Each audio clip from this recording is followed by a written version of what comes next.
बिस्मिल्लाहिर्रहमानिर्रहीम। Chapter 2 learning. Topic है आज का लर्निंग में क्लासिकल कंडीशनिंग। क्लासिकल कंडीशनिंग को एक रशियन साइकोलॉजिस्ट था, डॉक्टर भी था, पेवलो, उसने पेश किया, जिसमें कंडीशन रिस्पॉन्स की बात की। पेवलो ने बेसिकली जो इन रवैयों में तब्दीली है इंसानों में और जानवरों में, उसका मुतालिया किया, उसके बारे में एक्सपेरिमेंट किए और उसके बाद हमें क्लासिकल कंडीशनिंग की एक थ्योरी दी। आप इस थ्योरी से किस हद तक इत्तेफाक करते हैं, अपनी राय दीजिएगा।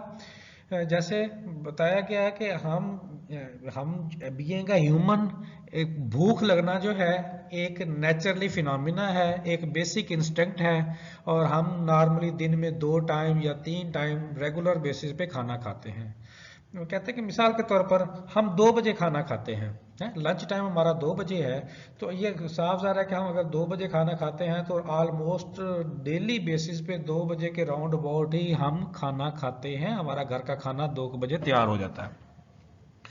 अब ये जो 2 बजे का टाइम है, इसका मतलब ये नहीं कि 2 बजे खाना मिल गया और आपने खा लिया। उससे पहले कैफियत है, और वो कैफियत क्या, भूख की। अच्छा, आपको अचानक उससे पहले, उससे कुछ वक्त पहले, हालांकि सही तरह ज़हन में नहीं भी होता, लेकिन जैसे 2 के नज़दीक टाइम आने लगता है तो अचानक से भूख आपकी जाग पड़ती है और आपका मन करता है कि आपको खाना मिल जाए। और इस तरह से आपको जब खाना मिलता है तो आप अपनी भूख मिटाते हैं। तो वो जो 2 बजे का टाइम है वो कंडीशन हो गया कि हमारी डेली जो रूटीन टाइम है उसके मुताबिक 2 बजना एक कंडीशन हो गई कि आपको भूख लगेगी और आपने उसके लिए खाना खाना है। इसी तरह से दूसरा एक्सपेरिमेंट जो है उसने जानवरों के ऊपर किया, और जानवरों में उसने डॉग लिया, और डॉग के ऊपर उसने क्या किया कि उसके मुंह पे जो है एक कप बांध दिया, स्पोर्ट के साथ जो है एक छोटा सा गिलास टाइप जो है एक चीज़ बांध दी। जब आपको पता है जानवर जब कुछ खाना खाते हैं तो उनके मुंह से झाग निकलती है, जिसे हम सलेवा कहते हैं। तो वो सलेवा जो डॉग के मुंह से निकलना था वो सम टाइम निकलता है और फिर वापस ले जाता है। तो इस तरह से उसके मुंह में पाइप डाला कि वो उसका जो सलेवा है वो उस गिलास के अंदर डलता जाए, बाहर और वापस वो अपने मुंह के अंदर ना लेकर जाए। अब उसके उसके साथ उसने एक बेल बजा दी और एक टाइम रख दिया कि कुछ दिन उसने डॉग को भूखा रखा, और भूखा रखने के बाद फिर उसके बाद उसने क्या किया, डॉग को खाना खाना देना शुरू किया। पहले बेल बजाए, बेल बजा के एक पर्सन जो है वो खाना लेकर आता, उसके आगे रखता और डॉग खाना खा लेता। खाना खाने के बाद वो मुंह से झाग निकालता, और इस तरह से वो 6-7 दिन की ये प्रैक्टिस करता रहा, प्रोसेस करता रहा। उसके बाद क्या किया, खाना नहीं लाया, वही प्रोसेस किया, बेल बजाई, पर्सन ट्रे के अंदर जो है एक तरह से खाने वाली प्रेजेंटेशन लेकर आया, लेकिन जब खाना उसके आगे रखने लगा तो वो खाली था, लेकिन उसके बावजूद उसके मुंह से झाग निकली। इन जनरल हमारे जहन में कंसेप्ट ये है कि उनका जो डाइजेस्टिव सिस्टम है, वो खुराक खाते हैं तो खुराक की वजह से जो है वो झाग निकलती है। तो इसका मतलब ये सिर्फ खुराक का फैक्टर नहीं है, ये मेंटल फैक्टर है, रवैये का या बिहेवियर का है कि कंडीशंस की, सिचुएशंस की सूरत में जो है उनका डाइजेस्टिव सिस्टम खुद ब खुद वर्क करता है, हालांकि खुराक नहीं भी खाई होती तो सलेवा निकलना शुरू हो जाता है। तो उसने फिर वो कुछ दिन, दूसरे दिन भी खुराक ना दी, तीसरे दिन भी खुराक ना दी, तो रोजाना सलेवा निकलता गया, लेकिन रोजाना में सलेवा की जो मिकदार थी वो कम होती गई, और कुछ दिनों के बाद वो सलेवा निकलने की जो क्वांटिटी थी वो खत्म होने लग गई। तो जब उसके सामने खुराक ना आई, उसे अंदाजा हो गया कि अब मुझे खुराक नहीं मिल रही, तो इस वजह से उसका जो मेटाबॉलिज्म है वो एक्टिव नहीं होता था। इस तरह से उसने डॉग की मिसाल दी, खाने के हवाले से इंसानों की मिसाल दी, और इससे समझाया कि जो कंडीशनिंग रिस्पॉन्स होता है, और इसी चीज़ को जो है फिर उसने जो है एजुकेशनल इम्प्लीकेशन के ऊपर अप्लाई किया कि एक इन्वायरमेंट दें एक बच्चे को, प्यार का, मोहब्बत का, तो डेफिनेटली उससे क्या होगा, बच्चा लर्निंग की तरफ आएगा। हो सकता था कि अगर बच्चा लर्निंग की तरफ नहीं आ रहा तो कंडीशंस क्या की, उसके लिए एक हेल्दी और फ्रेंडली इन्वायरमेंट प्रोवाइड किया। जब हेल्दी और फ्रेंडली इन्वायरमेंट प्रोवाइड किया तो बच्चे ने काम करना शुरू कर दिया। तो इस तरह से एक्सपेरिमेंट को थोड़ा सा मैं रीड कर देता हूँ। Pavlov arrived at the theory of learning by conditioning following his experiment on hungry dogs. He so arranged his device that the salivary flow of the hungry dogs did not go back into their mouth but into little glass containers attached to the head of the dog. While experimenting in research on digestion, Pavlov noted that the dog did not wait for the little meat they had been getting and start secreting saliva simply at the sight of the meat. तो उसने वो क्या किया कि वो गिलास जो है वो उसके हेड के साथ बांध दिया, सलेवा जो था वो मुंह से निकल के उस गिलास के अंदर आने लग गया। और उसने ये भी देखा कि जब खुराक वाले प्रोसेस में अभी खुराक उसके सामने नहीं भी आती थी तब भी उसके मुंह से झाग निकलने लग जाती थी। The case of impatient dog, तो इम्पेशेंट जो डॉग, इसके ये केस है क्या, ऐसा क्यों है? तो उसमें उसने वही बात की, रवैये के चेंज के हवाले से बात की कि Pavlov kept a dog totally hungry for a few days, उसने डॉग को कुछ दिनों तक मुकम्मल तौर पर भूखा रखा।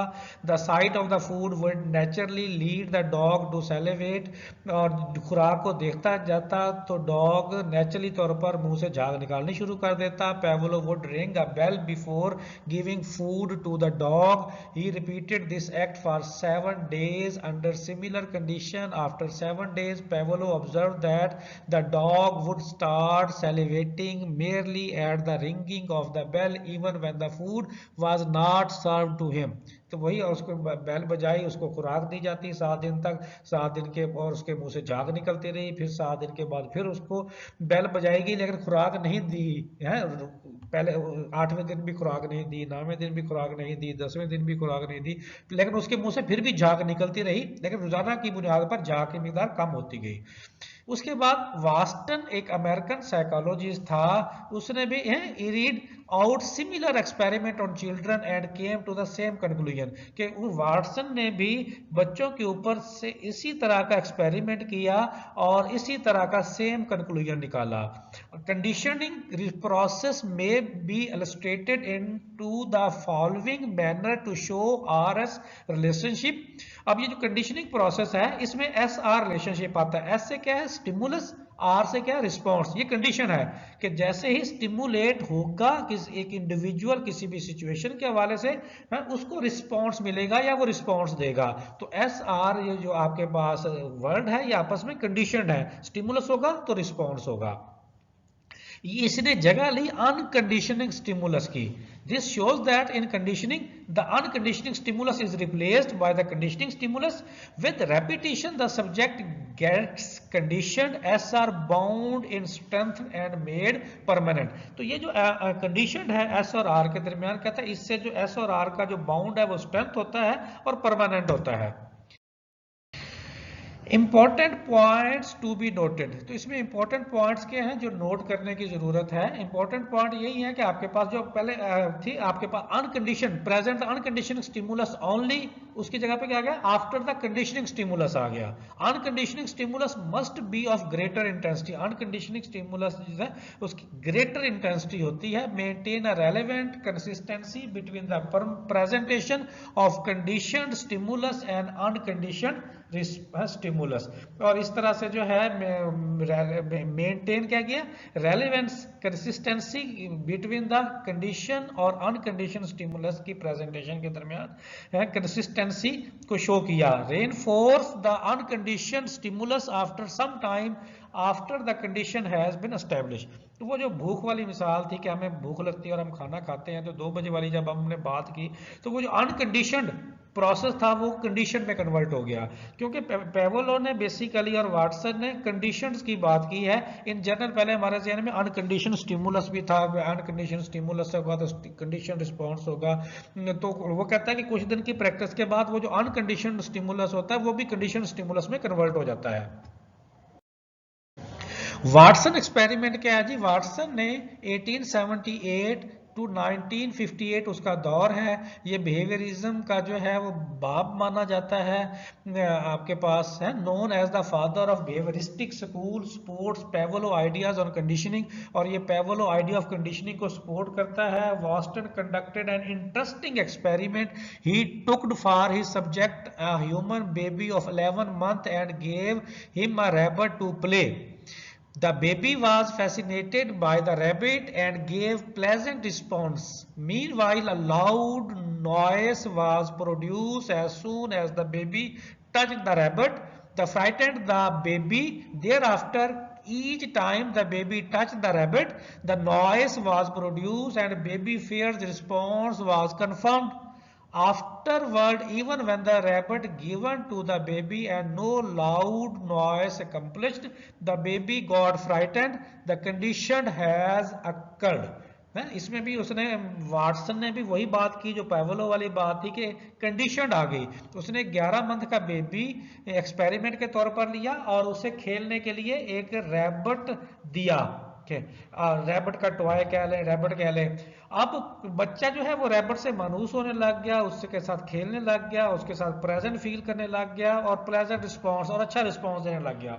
इसी दौरान क्या किया कि जैसे बच्चे को रैबिट पकड़ाया जाता तो साथ ही एक खौफनाक सी यानी गुसीली सी आवाज की बेल बजाई जाती और उस आवाज से बच्चा थोड़ा सा डर जाता। अब उसको साथ अटैच किया कि जैसे ही रैबिट को बच्चा टच करने लगे साथ ही वो आवाज पैदा कर दी जाए और वो आवाज इस तरह की खौफनाक हो जिससे बच्चा खौफ फील करे। अब बच्चा आवाज से खौफ फील कर रहा है लेकिन साथ ही चूंकि रैबिट को टच कर रहा है तो उसके जहन में ये आ रहा है कि चूंकि उसको मैं टच करता हूं तो इसमें से आवाज आती है और ये आवाज मुझे डराती है। तो कुछ दिनों के बाद उसने उस रैबिट से खौफ खाना शुरू कर दिया। तो ये क्या है, कंडीशनिंग रिस्पॉन्स आ गया। तो इसमें कंडीशन आ गई कि उसके जहन में आ गया कि रैबिट को मैं जब टच करूंगा तो खौफनाक आवाज पैदा होगी, इसलिए उसने रैबिट से खौफ खाना शुरू कर दिया। In his book General Psychology for College Student, Dr. Wendell W. Krause reports a study conducted by Florence Metier on the conditioning of salivary response in children. She used the same general technique as used by Pavlov. तो एक आपके पास और आपके पास है general psychology for college students की book में वेंडन W Krause उसने क्या रिपोर्ट किया, किसके जरिए, उसके साथ एक और भी था फ्लोरेंस मैटियर उन्होंने क्या कहा कि उसी तरह बच्चे जो हैं जब वो खुराक खाते हैं तो उनके मुंह में से भी क्या होती है, झाग निकलती है। सेम उसी तरह का एक्सपेरिमेंट रिपीट किया जैसे पैवलो ने बात की।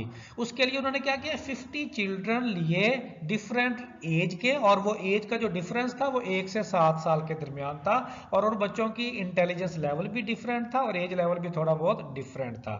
अच्छा, अब ये जो पहला मैं पढ़ा है उसका साथ हवाला दे दिया गया कि एफ मैटियर चाइल्ड बिहेवियर टॉपिक या बुक का नाम है 1918 में वो पब्लिश हुई है। अच्छा, a bit of chocolate was placed on every child tongue as the natural stimulus for salivation. A blindfold placed over the child eyes was used as a measure salivary activity. It was found that after the chocolate and blindfold were presented together in 8 or 9 trial, the blindfold alone was sufficient to produce the increased salivary activities.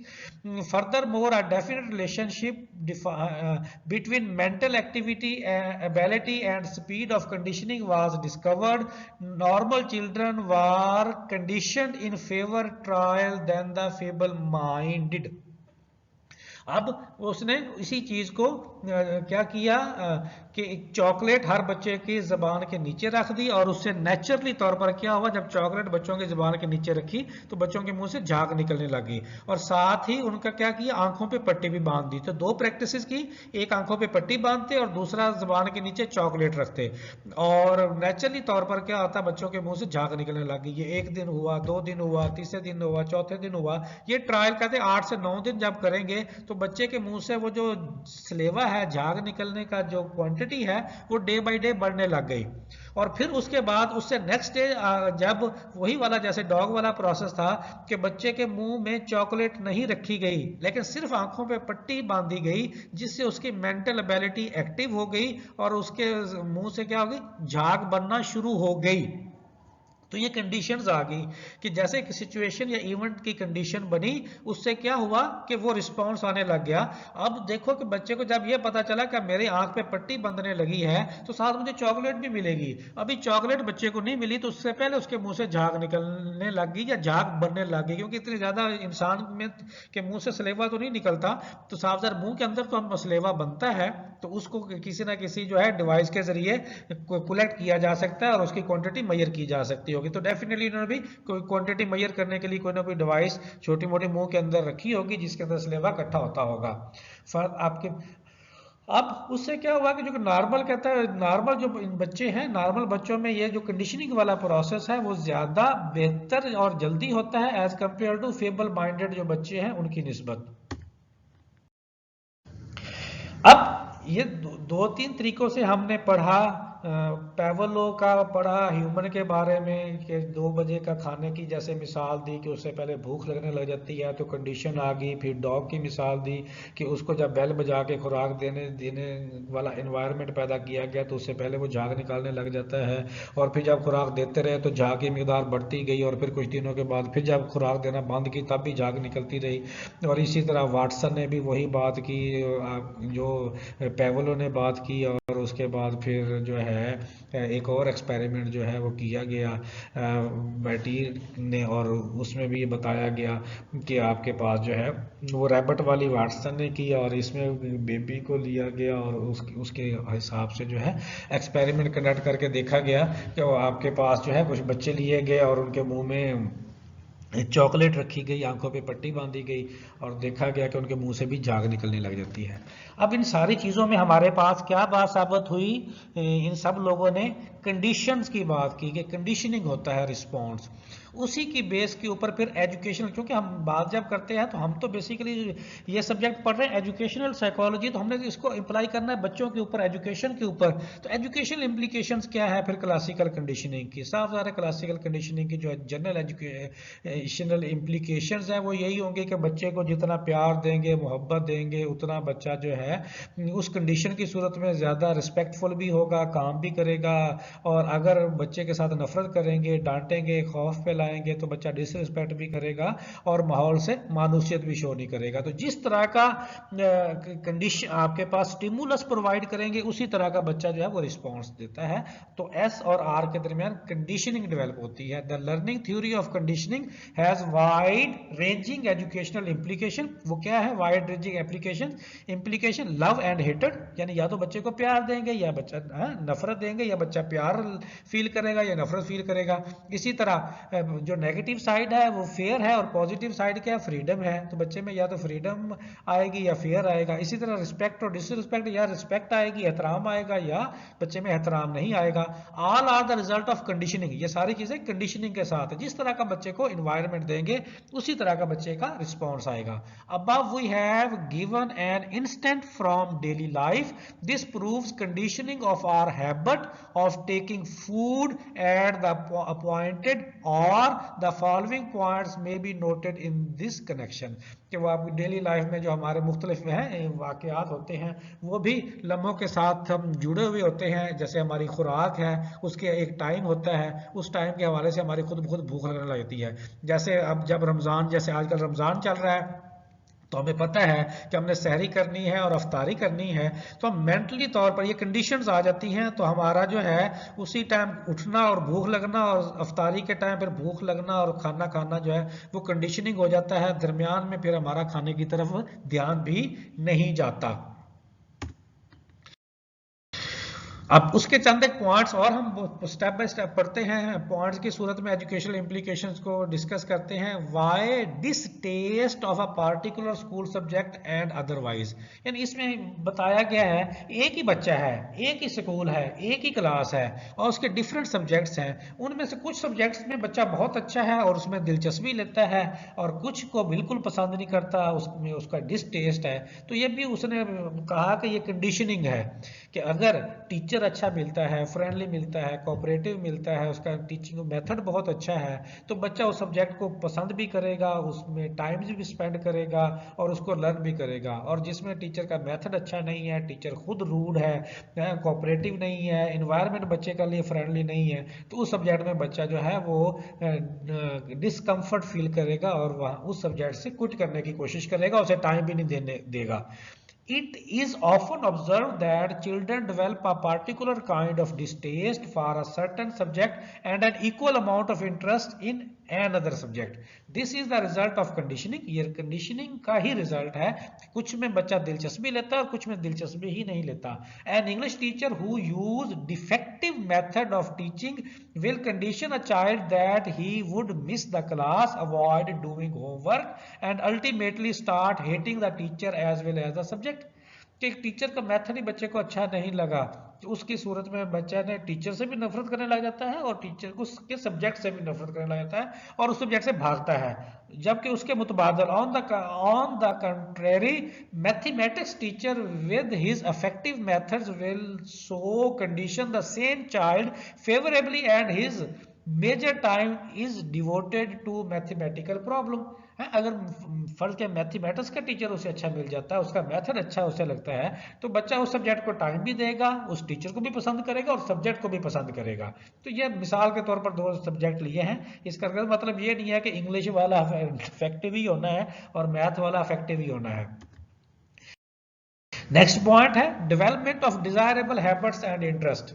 Desirable habit and interest क्या होते हैं कि अब देखो, बच्चा जब school में आया तो उसमें उसकी हर एक बच्चे की तबीयत है, उस तबीयत के मुताबिक उसको बच्चे को प्यार दें, केयर दें, अपनाइयत दें। वो किसने देनी है? ज्यादा टाइम तो टीचर बच्चे का स्पेंड करता है तो वही देगा। तो बच्चा उस सब्जेक्ट में, उस टीचर के काम में दिलचस्पी लेना शुरू कर देता है। और अब जो उसके मुकाबले में जब बच्चे को डांटना शुरू करेंगे तो साफ ज़ाहिर है बच्चा ना आदत बनेगी, ना ही उस सब्जेक्ट के हवाले से उसका इंटरेस्ट बनेगा। Conditioning helps developing desirable habits and interest among children. The teacher should treat children with love and care. For this purpose, suppose a child is not interested in doing homework. Instead of rebuking and scolding the child, the teacher should encourage the child, make him sit by his side and help him in finishing homework in after school hours. Soon the child will be conditioned to start taking interest in doing homework. Similarly, bad habits can be broken and desirable habits developed among children. तो वही बात कि बच्चे habits और interest अच्छे कामों में तब भी, पढ़ाई में तब भी लेगा जब टीचर अपनी अपनाइयत, प्यार, मोहब्बत, केयर शो करेगा। और जब डांटे डपटेगा तो साफ ज़ाहिर फिर बच्चा उससे मुतनफर होगा। रिमूविंग फेयर एंड फोबिया, उसी तरह की हेडिंग का तसलसल है। ये जो फेयर और फोबिया ये पैदा किया जाता है। अक्सर आप देख रहे हैं छोटे बच्चे जब खेलते हैं, 2 साल का बच्चा चलने लगता है तो वो हर चीज में हाथ डालने की कोशिश करता है, तो हम डराते हैं, ओए बब्बू आ गया, ओए ये फलां चीज है, ओए फकीर आ जाएगा, ओए ये हो जाएगा, तो उसके ज़हन में खौफ पैदा करेंगे। इसी तरह पढ़ाई का आप चलो सही है, बच्चा जो है वो घर में होता है तो वालिदैन डराते हैं, मैं तुम्हारे टीचर को शिकायत लगाऊंगी या तुम्हारे टीचर को शिकायत लगाऊंगा, मामा या बाबा, जो भी बच्चे को डराने के लिए करते हैं। वो स्कूल का एक फोबिया बना देते हैं। ये नहीं कहते कि नहीं आपके टीचर तो बहुत अच्छे हैं, एक जनरल सा माहौल है, मैं आपके टीचर से बात करूं, बच्चा डरता है कि ये, क्योंकि उसने फिर आगे टीचर तो आगे माशाल्लाह खौफ बना के बैठा होता है, हिटलर बना होता है कि उसने फिर डांटना ही होता है, सजा देनी होती है, और उसे पता होता है कि एक ही तरीका है बच्चे को मुअद्दब बनाने का कि मैं उसे खौफ कैसे कराऊं। लेकिन थ्योरी ये कहती है कि प्यार मोहब्बत से, और प्यार मोहब्बत के लिए जरूरी है कि बच्चे से फेयर और फोबिया रिमूव किया जाए। ये सारी बातें किसी हद तक ठीक होती है, 100% जज़ा सज़ा के साथ ही चीज़ें चलती हैं, वो अलग बात है, उसको फिर अलग से डिस्कस करेंगे। बहरहाल बच्चे में फियर और फोबिया को रिमूव करते जाएंगे, बच्चा दिलचस्पी लेगा, पसंद करेगा काम को, और अपना वक्त जो है वो ज़्यादा से ज़्यादा पढ़ाई के अंदर स्पेंड करेगा और स्कूल के अंदर स्पेंड करेगा। Conditioning helps in removing baseless fears and phobias among children. With a little effort, parents as well as teacher can convert child fears and phobias into desirable attitude by constantly helping him whenever he displays such negative reaction. देखिए जो छोटे बच्चे हैं ना, उनको जब आप fair और फोबियाज रिमूव कर देंगे तो बच्चा स्कूल में आएगा, बच्चा दिलचस्पी लेगा। ये वही उम्र होती है जब बच्चे ने डिपेंडेंसी से इंडिपेंडेंसी की तरफ जाना है और सेल्फ स्टडी की तरफ मूव करना है। तो इसलिए कहते हैं कि जो स्कूलिंग है वो बच्चे की बहुत अच्छी होनी चाहिए, ताकि बच्चे की वो बेस बन जाए, बच्चा पढ़ाई में खुद से दिलचस्पी लेना शुरू कर दे। उसके बाद फिर अगली क्लासेस में बच्चे को फिर ज्यादा सख्ती की कहने की जरूरत नहीं पड़ती, बच्चा फिर खुद से सेल्फ मोटिवेटेड हो जाता है और बड़ी क्लासेस खुद ब खुद फिर वो अटेंड करता जाता है और कंप्लीट करता जाता है और अच्छे रिजल्ट्स उसमें से लेता जाता है। तो यहाँ भी वही बात हो रही है कि जब आप फेयर्स और फोबियाज रखेंगे तो बच्चा मजबूरी के तहत पढ़ेगा, लेकिन जब ये रिमूव कर देंगे तो बच्चे का डिजायरेबल एटीट्यूड हो जाएगा और वो शौक से पढ़ेगा। Use of audio visual ads, ये वो मटेरियल है जो सपोर्टिव मटेरियल होते हैं और जो बच्चे की दिलचस्पी का बायस बनते हैं, बच्चे का इंटरेस्ट बढ़ाते हैं अपना सबक या लेक्चर को समझने और याद करने के हवाले से, अपनी लर्निंग को ज्यादा बेहतर बनाने के हवाले से। तो बेसिकली जो एवी एड्स हैं वो लर्निंग में इंटरेस्ट डेवलप करने के लिए एक कंडीशनिंग स्टिमुलस के तौर पर यूज किए जाते हैं। The use of audio visual aids while teaching in the classroom is helpful in conditioning the child to better understanding of the topic taught. This use not only makes teaching and learning interesting but also helps in making children respond positive. Next point है repetition conditions. है repetition, जैसे practice की भी हमने कल बात की थी कि आपने अगर बच्चे को ज़्यादा अच्छा और टारगेट और गोल ओरिएंटेड बनाना है, ज़्यादा अच्छा अचीवर बनाना है, तो साफ ज़ाहिर है कि काम की बार बार प्रैक्टिस करवाई जाए, उसको रिपीट करवाया जाए, ताकि और जितना ये करवाया जाएगा बच्चा कंडीशनिंग ज़्यादा स्ट्रॉन्ग होगी, बच्चा ज़्यादा बेहतर तरीके से परफॉर्म कर पाएगा और उसमें बच्चे का इंटरेस्ट भी बढ़ेगा। तो रेपिटेशन भी एक तरह से कंडीशनिंग है बच्चे के अच्छे काम करने के हवाले से, अपने किसी भी सब्जेक्ट के हवाले से। Repetition conditions children learning. One way repeat mathematical table or historical fact a number of times before they get settled in the brain। है कुछ सब्जेक्ट तो जल्दी याद हो जाते हैं, जैसे उसने मिसाल दी कि हिस्टोरिकल फैक्ट हो गए या मैथमेटिकल टेबल हो गए, तो उसको बार बार रिपीट करना पड़ा बच्चे को अपने जहन नशीन करने के लिए। The repeated use of mathematical formula helps in positive conditioning. तो बार बार अगर जैसे मैथमेटिकल फार्मूला रिपीट करेंगे तो ज्यादा अरसे तक बच्चे को याद रहेंगे, ये भी पॉजिटिव कंडीशनिंग के अंदर आ जाता है। इन शॉर्ट मुख्तसर यही है कि classroom situations can be multiplied to prove the application of conditioning theory of learning.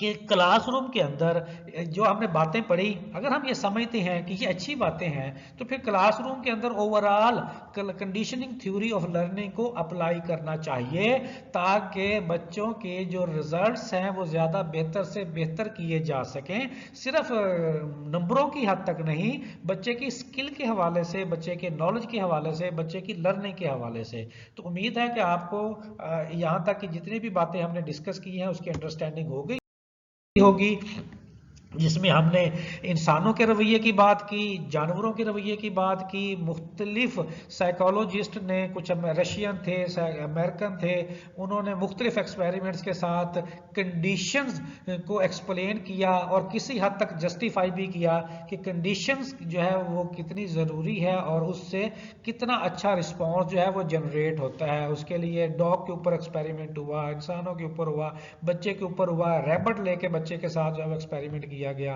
फिर इन चीज़ों को देखते हुए हमने एजुकेशनल इम्प्लीकेशंस पढ़ी और यही पढ़ा कि बच्चे को लव, केयर और अफेक्शंस दिया जाए तो बच्चा डिजायरेबल एटीट्यूड पैदा होता है लर्निंग की तरफ। अगर खौफ पैदा किया जाए, फेयर पैदा किया जाए, डांटा जाए और इस तरह की कैफियत के साथ बच्चे को पढ़ाया जाए तो बच्चा पढ़ाई से मुतनफर होता है और वो भागता है। उम्मीद है कि आज का सेशन आपको समझ आ गया होगा।